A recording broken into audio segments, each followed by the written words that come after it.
নমস্কার, আপনারা দেখছেন সময় কলকাতা। সময় নিউজ নিয়ে রয়েছে আমি সৈকত। চোখ রাখবো বিস্তারিত খবরে। এবার পূর্ব মেদিনীপুরের এগরা মহকুমা হাসপাতালে শিশু মৃত্যুর ঘটনা। জানা গিয়েছে আলমগীর এলাকা থেকে এক বাসিন্দা 7 দিন আগে তার 2 মাসের অসুস্থ পুত্র সন্তানকে চিকিৎসার জন্য হাসপাতালে ভর্তি করেছিলেন, কিন্তু সোমবার ওই শিশুটির মৃত্যু হয়েছে। শিশুর পরিবারের অভিযোগ, মূলত চিকিৎসার গাফিলতির কারণেই এই ঘটনা ঘটেছে। এরপর ক্ষোভে ফেটে পড়ে শিশুর পরিবার। মুহূর্তের মধ্যেই পরিস্থিতি ক্রমশ জটিল হতে থাকে। হাসপাতাল চত্বরে শুরু হয় বিক্ষোভ ও ধস্তাধস্তি। সেই সময় দায়িত্বে থাকা এক পুলিশ কর্মীর সঙ্গে পরিবারের সদস্যরা বচসা বাঁধে এবং পুলিশ কর্মীকে ঘিরে বেধড়ক মারধর করা হয়। ঘটনার ভিডিও ইতিমধ্যেই ভাইরাল হয়েছে সোশ্যাল মিডিয়ায়। খবর পেয়ে দ্রুত ঘটনাস্থলে পৌঁছয় বিশাল পুলিশ বাহিনী। পুলিশ এসে পরিস্থিতি নিয়ন্ত্রণে আনে। বর্তমানে হাসপাতাল চত্বরে থমথমে পরিবেশ বিরাজ করছে। ইতিমধ্যেই পুলিশ বিষয়টি নিয়ে তদন্ত শুরু করেছে। তবে চিকিৎসকদের বিরুদ্ধে ওঠা গাফিলতির অভিযোগ এখনো পর্যন্ত স্বীকার করেনি হাসপাতাল কর্তৃপক্ষ।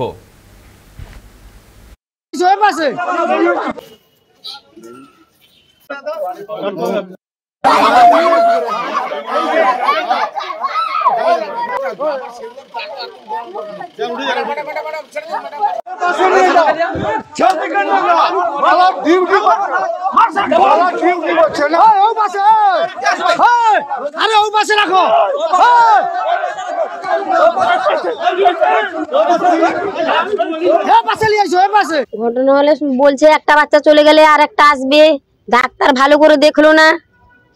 কে বলছে এই কথাটা? একটা বাচ্চা চলে গেলে আরেকটা বাচ্চা যা তাকে তো মারা হয়েছে ধরে এখানে, আর ডাক্তার তো ভালো করে দেখলো না। একবার যদি কথা না বুঝতে পারি গিয়ে সেখানে তো একদম ঝগড়া লাগিয়ে দিল।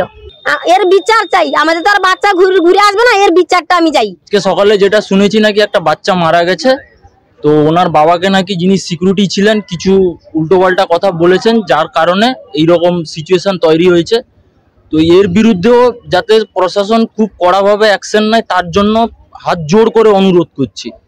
এইগুলো বন্ধ করুন, বিশেষ করে চিকিৎসা ক্ষেত্রে এইগুলো বন্ধ করুন। সাধারণ পাবলিক সরকারি এতে আসবে না, হসপিটালে আসবে না, যাবে কোথায়? তারা নার্সিংহোমে যাবে। আমরা পেশেন্ট পার্টির সঙ্গে কথা বলেছি, ওনাদের কি অভিযোগ আছে আমরা সেটা একটা ইনকোয়ারি কমিটি করে আমরা দেখছি যে সত্যি ওনাদের কি অভিযোগ আছে না আছে। এবার বাচ্চা খারাপ অবস্থা ছিল এটা ঠিকই, এবার তারপরে বাচ্চা কি করে কি হয়েছে এটা তো ইনভেস্টিগেশন না করে এভাবে তো কিছু বলা সম্ভব না। প্লিজ, হাসপাতালের বিরুদ্ধে বারবার অভিযোগ, রোগীরা পরিষেবা না পেয়ে মৃত্যু হয়, এরকম অভিযোগ উঠে। দেখুন না, অভিযোগ পেলে আমরা খতিয়ে দেখার চেষ্টা করছি, আর নিশ্চয়ই ইনকোয়ারি কমিটি করা হচ্ছে, করে আমরা আর যদি কোনো গাফিলতি বেরোয় নিশ্চয়ই সেই হিসাবে হাইকোর্টকে জানিয়ে ব্যবস্থা নেওয়া হবে।